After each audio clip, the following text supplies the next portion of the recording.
Now we will start on chapter 4, correlation and regression. Section 1, section 4.1, scatter diagram and linear correlation. So let's see what these things mean. Focus points of this particular section: make a scatter diagram. Visually estimate the location of the best fitting line for a scatter diagram. Use sample data to compute the sample correlation coefficient R. Investigate the meaning of the correlation coefficient R. Now, studies of correlation and regression of two variables usually begin with a graph of paired data values, xy. We call such a graph a scatter diagram. A scatter diagram is a graph in which data pairs xy are plotted as individual points on a grid with horizontal axis x and vertical axis y. We call x the explanatory variable and y the response variable. By looking at a scatter diagram of data pairs, you can observe whether there seems to be a linear relationship between the x and y values. Let's see what this means. Sometimes you get data in two variables, x and y. You plot those points and that is your scatter diagram. Okay, so here is an example. Phosphorus is a chemical used in many households and industrial cleaning compounds. Unfortunately, phosphorus tends to find its way into surface water where it can kill fish, plants, and other wetland creatures. Phosphorus reduction programs are required by law and are monitored by the Environmental Protection Agency or EPA. Now, a random sample of 8 sites in a California wetlands study gave the following information about phosphorus reduction in drainage water. In this study, X is a random variable that represents phosphorus concentration. So, X represents phosphorus concentration in 100 milligrams per liter at the inlet of a passive biotreatment facility, and Y is a random variable that represents total phosphorus concentration, that is also in 100 milligrams per liter at the outlet of the passive biotreatment facility. So one is X is at the inlet, Y is at the outlet. So make a diagram, scatter diagram. So X, they have found to be this information at the inlet. Y, they have found to be this information. What does that mean? When X was 5.2, Y turned out to be 3.3. When X was 7.3, Y turned out to be 5.9. So that's the correlation between X and Y. Question is there any correlation? So, sorry. So, let me go back to a few slides. Look at that. X is called explanatory, Y is the response.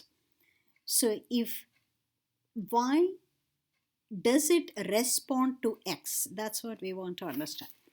So, let's plot these points. 5.233, that's somewhere here. I hope you can see. So, somewhere here is 5.2. 3.3 is here, so that's 5.233. 7.3, 7.3 is somewhere here, corresponds to 5.9. Okay, so that seems to be this. 6.7, same somewhere here, corresponds to 4.8. Sounds about right. So they have plotted these points. Okay, and they have drawn a best fitting line for it. So these plotted points constitute the scatter diagram. Okay, You don't need the line, just the points. That's called scatter diagram. To make the scatter diagram, first scan the data, decide on an appropriate scale for x-axis. Now, figure 4.1 shows the scatter diagram along with a line segment. Notice a jump scale on both axes. All right. You see, we are starting here from 5. So you had to squiggle a little bit. Likewise, you're starting here from 3. You had to squiggle a little bit. So that is the jump in scale. Okay. Look at this. This is distance 1. This is also distance 1. So the scale here is different from the scale here. All right. Now, commenting on the relationship between x and y, by inspecting the figure, we see that smaller values of x are associated with smaller values of y. Larger values of x are associated with the larger values of y. I hope this is clear. When x is small, you don't see any points high up. You see points low down. That is, smaller values of x correlate to smaller values of y. Likewise, when x is large, y coordinate is also large. That's why you have a point up there. These points are up there and to the right because x is large and y is large. Okay, so that means general trend to be reasonably well represented by an upward sloping line segment. So your line segment is upward sloping. It's climbing up. We read from left to right, so it's going up. So this is an upward slope. So that is more representative of the points. This line is close enough to these points. All right. Of course, it is possible to draw many curves close to these points, but a straight line is the simplest and most widely used in elementary studies of paired data. You could have drawn a curve joining these two guys and so on and so forth. But drawing a line is the simplest geometrical figure that you can draw. So we can draw again many lines, but in some sense the best line should be the one that comes closest to each point. Okay? To single out one line as the best fitting line, we must find a mathematical criterion. All right? So notice I could have moved my line a little bit there, yeah, going up this way or going down a little bit. So how do you choose this line? This line is so chosen that it is closest to the points. In other words, we need to know what it means to be closest or best fitting line. So you need a mathematical way of a criterion for this line basically. That is the problem of determining how well the points of the scatter diagram are suited for fitting any line. Certainly, if the points are a very poor fit, there is little use. Now, if you're what they mean is, so here is a picture.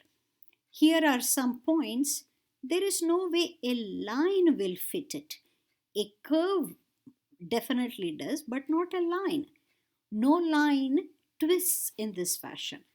On the other hand, here, you could draw a zillions of lines. No line is going to best represent this because these points are quite spread out. If the points of the scatter diagram are located so that no line is realistically a good fit, we then say that these points possess no linear correlation. So here are examples of no linear correlation. All right. If the points seem close to a straight line, we say that the linear correlation is moderate to high. So if the points are close to a straight line, we say linear correlation is moderate to high depending on how close the points lie to the line.